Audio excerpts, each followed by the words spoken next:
અમદાવાદ સિવિલમાં વધતા તાપમાનને ધ્યાનમાં રાખી હીટ સ્ટ્રોક વોર્ડ શરૂ, લોકોને પાણી પીવડાવવા અનોખી વ્યવસ્થા। રાજ્યભરમાં હાલમાં અંગ દજાડતી ગરમી પડી રહી છે। સૌરાષ્ટ્ર કચ્છ સહિત અમદાવાદના આકાશમાંથી અંગારા વરસતા હોય તેવું કાળઝાળ તાપ પડી છે। બપોરના સમયે શહેરના રસ્તાઓ ખાલીખમ જોવા મળ્યા। લોકો કામ વગર ઘરની બહાર નીકળવાનું ટાળી રહ્યા છે।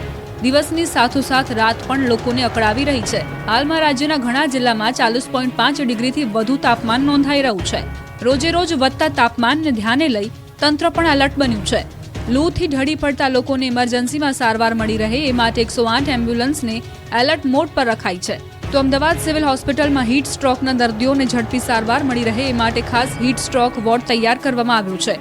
આ ઉપરાંત મેડિસિટી કેમ્પસમાં પીવાના પાણીની ઈ રિક્ષા શરૂ કરવામાં આવી છે, જેના કારણે ઓપીડીમાં આવતા લોકોને કાળઝાળ ગરમીમાં પીવાનું પાણી નિઃશુલ્ક મળી રહે।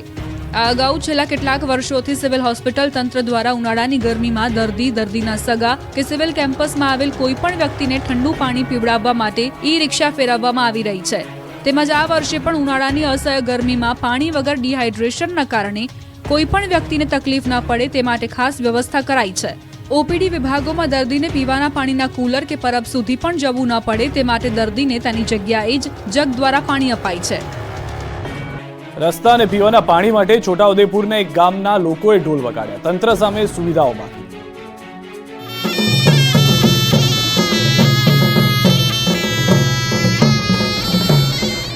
નસવાડી તાલુકાનું એક ગામ એવું છે કે જ્યાં આઝાદીના વર્ષો બાદ પણ લોકોએ તેમના ગામના પાકા રસ્તા જોયા જ નથી। હવે જ્યારે ચૂંટણીનો માહોલ જામ્યો છે ત્યારે હવે ગામના લોકો ડુંગરો પર ચડી શરણાઈ અને ઢોલ વગાડીને તંત્રના કાન સુધી પહોંચાડવાનો પ્રયાસ કરી રહ્યા છે। નસવાડી તાલુકાનું સૌથી મોટું ગામ કે જેમાં ગામ ડુંગરો પર વસેલું છે, આ ગામ રસ્તા અને પીવાના પાણી જેવી પ્રાથમિક જરૂરિયાતો ઝંખી રહ્યું છે। કેટલાક લોકોની જિંદગી પૂરી થવા આવી પણ તેમને આજ દિન સુધી પાકા રસ્તા જોયા નથી। પીવાના પાણી માટે ડુંગરીમાં દૂર દૂર સુધી ભટકવું પડે છે। ગામના લોકોનું કહેવું છે કે ચૂંટણી આવે ત્યારે જ નેતાઓ ટપકી પડે છે, પરંતુ તેમના કરેલા વાયદા પૂરા કર્યા નથી, જેથી હવે ચૂંટણી આવતા જ કંટાળીને લોકોએ ઢોલ નગારા વગાડીને સુવિધાઓની ગુહાર લગાવી। આ ગામમાં 12 ફળિયા આવેલા છે અને તમામ ફળિયાના રસ્તા બિલકુલ પથરાળ છે। કાર તો શું, બાઇક પણ ચલાવી મુશ્કેલ પડે। આવી સ્થિતિમાંથી છુટકારો મેળવવા લોકો એકઠા થયા અને સૂત્રોચ્ચાર સાથે પાકા રસ્તાની માંગ કરી। સ્થિતિ એટલી હદે વિકટ છે કે લોકોને હોસ્પિટલ લઈ જવા હોય તો પણ મહા મુશ્કેલીનો સામનો કરવો પડે છે। બાળકોને શાળા સુધી પહોંચવા માટે 3-3 કિલોમીટર પગપાળા જવું પડે છે। ખાસ કરીને ચોમાસા દરમિયાન અહીંના લોકોને ભારે હાલાકીનો સામનો કરવો પડે છે। એકઠા થયેલા લોકોએ કહ્યું કે જે નેતા તમામ સમસ્યાનું નિરાકરણ લાવવાની બાંહેધરી આપશે તેમને જ મત આપશે। ચૂંટણીને કારણે નેતાઓએ ન કર્યું, જનતાને કરી નાખ્યું એક બ્રિજને ખુલ્લો મૂકી દીધો। અમદાવાદના સાયન્સ સિટી 4 રસ્તા પર અંડરપાસ બનાવાયો। અહીં વાહનોની વધુ અવરજવરને કારણે ટ્રાફિક સમસ્યા સર્જાતી હતી। કેટલાક દિવસોથી અંડરબ્રિજ તૈયાર થઈ ગયો હતો, પરંતુ ચૂંટણીના કારણે નેતાઓ આ બ્રિજનું લોકાર્પણ કરતા નહોતા। બ્રિજ તૈયાર હોવા છતાં લોકો માટે ઉપયોગમાં આવતો નહોતો, જેથી વાહન ચાલકોએ જાતે જ આ બ્રિજને અવરજવર માટે ખુલ્લો મૂકી દીધો। વાહન ચાલકોએ જાતે જ સોલાથી ભાડજના બ્રિજનું લોકાર્પણ કરી નાખતા વાહન ચાલકોને મોટી રાહત મળી। કેટલાય દિવસોથી જનતા આ બ્રિજના લોકાર્પણની રાહમાં હતી, પરંતુ આચારસંહિતાને કારણે અંડરપાસ બનેલો હોવા છતાં તેનું લોકાર્પણ નહોતું થતું। હવે જનતાએ પોતે જ લોકાર્પણ કરી દેતા વાહન ચાલકો અવરજવર કરી રહ્યા છે। ગરમીનું પ્રમાણ વધતા સુરતમાં પ્રાણીઓ માટે ખાસ વ્યવસ્થા કરાઈ। જૂના દરેક પાંજરામાં ઠંડક માટે ફુવારા મુકાયા। ઉનાળો જામી રહ્યો છે, કાળઝાળ ગરમી શરૂ થઈ ગઈ છે। લોકોને ધૂમધકતા તાપમાં બહાર નીકળવું મુશ્કેલ બન્યું છે। આવા સમયે અબોલ પશુ પક્ષીઓ માટે પણ ઝૂ સંચાલકોએ ચિંતા કરી છે। ભીષણ ગરમીના તાપથી બચવા માટે સુરતમાં પશુ પક્ષીઓ માટે ખાસ વ્યવસ્થા કરવામાં આવી છે। સુરત મહાનગરપાલિકા સંચાલિત સરથાણા ખાતે આવેલા પ્રાણી સંગ્રહાલયમાં પ્રાણીઓ માટે ઠંડકની વિશેષ વ્યવસ્થા ઊભી કરાઈ છે। ગરમીની ઋતુમાં પ્રાણીઓ પણ હેરાન પરેશાન થઈ જતા હોય છે, જેને લઈને ડિહાઇડ્રેશનનો શિકાર બને છે। ત્યારે ઝૂ સંચાલકો દ્વારા દર વર્ષે પ્રાણીઓ માટે ખાસ વ્યવસ્થા કરવામાં આવે છે।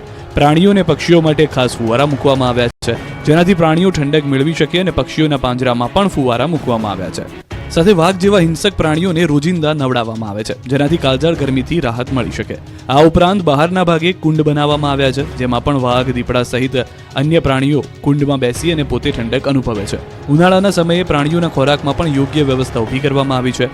પ્રાણીઓને ડિહાઇડ્રેશન ન થાય તે માટે ટેબ્લેટ અને અન્ય દવાઓ પણ આપવામાં આવે છે। સાથે સાથે પાણીમાં પણ વિવિધ દવા આપી ઠંડક મળી શકે તે પ્રકારનું આયોજન કરવામાં આવ્યું છે। અમદાવાદમાં જગન્નાથજીના મામેરા માટે થયો ડ્રો। ચિઠ્ઠીમાંથી ડ્રો થતા 12 ભાગ્યશાળીઓમાં વિનોદ પ્રજાપતિનું ખુલ્યું નામ। ભગવાન જગન્નાથની 147મી રથયાત્રાની તૈયારીઓ શરૂ થઈ ગઈ છે. રથયાત્રામાં દર વર્ષે ભગવાન જગન્નાથનું મામેરું સરસપુરથી ભરવામાં આવે છે. ભક્તો ભગવાનનું મામેરું ભરવા વર્ષો પહેલા નામ નોંધાવતા હોય છે. ત્યારે આ વર્ષે 147મી રથયાત્રામાં ભગવાનના મામેરાના યજમાન માટે સરસપુર રણછોડરાય મંદિર ખાતે ડ્રોનું આયોજન કરવામાં આવ્યું. રણછોડરાય મંદિરમાં ટ્રસ્ટીઓની હાજરીમાં ચિઠ્ઠી ઉછાળીને ડ્રો કરવામાં આવ્યો હતો. ડ્રોમાં વિનોદ પ્રજાપતિનું નામ ખુલ્યું છે. અમદાવાદમાં જગન્નાથજીનું મામેરું ડ્રો સિસ્ટમથી નક્કી કરાયું છે. કુલ 12 યજમાનોના નામ વચ્ચે ડ્રો થયો, જેમાં 147મી રથયાત્રાના મામેરા માટે વિનોદ પ્રજાપતિનું નામ ખુલ્યું. મહત્વનું છે કે ભગવાનનું મામેરું ભરવા માટે યજમાનો વર્ષોથી રાહ જોતા હોય છે. યજમાનો એડવાન્સ બુકિંગ પણ કરાવતા હોય છે. આ વખતે પણ કુલ 12 લોકો મામેરું કરવા આતુરતાથી રાહ જોઈ રહ્યા હતા, જેમાંથી ડ્રો દ્વારા વિનોદ પ્રજાપતિને મામેરાનું સૌભાગ્ય મળ્યું છે. મહેનતથી સફળતા મળે છે, વિચારોથી નહીં. આ વાક્યને સાર્થક કરી બતાવ્યું છે બનાસકાંઠાના એક સુથારે. લાખણી તાલુકાના કેસરીસિંહ ગોળિયા ગામના હંસરાજસિંહભાઈ સુથારે પોતાની કોઠાસૂઝથી મિની ટ્રેક્ટર બનાવ્યું છે. તેઓને એક દિવસ બાગાયતી પાકમાં નિંદામણ દૂર કરવા ઉપયોગમાં લેવાતા ટીલર મશીન વેસ્ટ પડેલ જોઈ તેમાં કંઈક નવું કરવાનો વિચાર આવ્યો. ટીલરના એન્જિનનો ઉપયોગ કરી મિની ટ્રેક્ટર બનાવવાનું વિચાર્યું, જેમાં તેમને 6 થી 7 મહિના જેટલા સમયમાં ભંગારમાંથી સ્પેરપાર્ટ તેમજ જરૂરિયાત પ્રમાણે લાખણી ગામમાંથી નવા ટ્રેક્ટરના સ્પેરપાર્ટ ભેગા કર્યા. માત્ર 1 મહિનામાં ડીઝલ વડે ચાલતું 1,30,000ના કુલ ખર્ચે મિની ટ્રેક્ટર બનાવ્યું. તેનું નામ પણ રામલલ્લા રાખ્યું છે. આજના સમયમાં શહેરોમાં કંપનીના શોરૂમમાં મળતા મિની ટ્રેક્ટર 5 લાખ આસપાસની કિંમતના હોય છે, પરંતુ નાનો ખેડૂત આ કિંમતમાં ક્યાંથી મિની ટ્રેક્ટર લાવી શકે તે ઉદ્દેશથી હંસરાજભાઈએ માત્ર 1,30,000ના ખર્ચે મિની ટ્રેક્ટર બનાવ્યું. આ અનોખા ટ્રેક્ટરનો ઉપયોગ અનેક કામમાં કરી શકાય છે. દૂધ ડેરીમાં દૂધ ભરાવા તેમજ ખેતરમાં નિંદામણ દૂર કરવા, વાવણી કરવા તેમજ રોડ પર 500 કિલો વજન ખેંચવાનું કામ પણ આ મિની ટ્રેક્ટર કરે છે. હાથે બનાવેલ મિની ટ્રેક્ટરમાં ટાયરની પહોળાઈ વધુ હોવાથી ખેડૂતો પણ વધુ પસંદ કરે છે. આ અનોખા અને મિની ટ્રેક્ટરને જોવા દૂર દૂરથી ખેડૂતો જોવા આવે છે. ગ્રીન નેટના અભાવે સ્ટ્રોબેરીનું ઉત્પાદન કરતા ગોધરાના ખેડૂત મુશ્કેલીમાં મુકાયા. પંચમહાલમાં સ્ટ્રોબેરી પકાવતા ખેડૂતોની હાલત કફોડી બની છે. ખેડૂતોએ વાવેતર પદ્ધતિમાં બદલાવ લાવવા માટે પ્રયાસો કર્યા છે. હાલ સ્ટ્રોબેરીનો પાક સારા પ્રમાણમાં થયો છે, પરંતુ ઉનાળાના કારણે પાક સુકાઈ રહ્યો છે. ખેડૂતો પાસે ગ્રીન નેટ નથી. ગ્રીન નેટના અભાવે ખેડૂતો હાલાકી ભોગવી રહ્યા છે. ખેડૂતોને ગોધરા ખાતે સ્ટ્રોબેરીના સારા ભાવ પણ મળી રહ્યા છે. હાલ ખેડૂતોની માંગ છે કે સરકાર સહાય ચૂકવે, જેથી સ્ટ્રોબેરીનું જે વાવેતર કરવામાં આવ્યું છે તે નિષ્ફળ ન જાય. મહારાષ્ટ્ર અને હિમાચલ પ્રદેશમાં થતી સ્ટ્રોબેરીની ખેતી ગોધરા તાલુકાના છાવડ ગામમાં પ્રથમવાર ખેડૂતોએ કરી છે, જે નિહાળી આજુબાજુના ગામના અનેક સ્થાનિકો પણ ખૂબ ખુશ જોવા મળ્યા. અહીં 2 ખેડૂતો દ્વારા સ્ટ્રોબેરીની કરાયેલી ખેતીને વાતાવરણ અનુકૂળ લાવવા માટે ખેડૂતોને સારી ઉપજ પણ થઈ.